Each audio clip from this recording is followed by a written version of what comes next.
কৃষক কার্ড বিতরণ কর্মসূচির শুভ উদ্বোধনে টাঙ্গাইল গমনকালে গাজীপুর জুড়ে উচ্ছ্বাস।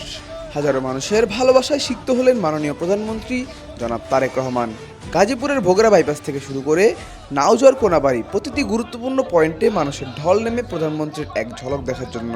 বোটবাজার, টঙ্গী সহ নগরীর বিভিন্ন এলাকায় সাধারণ মানুষ স্বতঃস্ফূর্তভাবে রাস্তায় নেমে এসে সংবর্ধনা জানান। জনতার এই স্বতঃস্ফূর্ত উপস্থিতি প্রমাণ করে নেতৃত্বের প্রতি তাদের আস্থা ও ভালোবাসা কতটা গভীর। এ সময় উপস্থিত ছিলেন গাজীপুর মহানগর বিএনপি সভাপতি এবং সিটি কর্পোরেশনের প্রশাসক শওকত হোসেন সরকার, যিনি পুরো আয়োজনে সার্বিক তদারকি করেন। গাজীপুরের প্রতিটি গুরুত্বপূর্ণ পয়েন্টে অতিক্রম করার সময় মানুষের ঢল আর শুভেচ্ছায় মুখর হয়ে ওঠে পুরো যাত্রাপথ।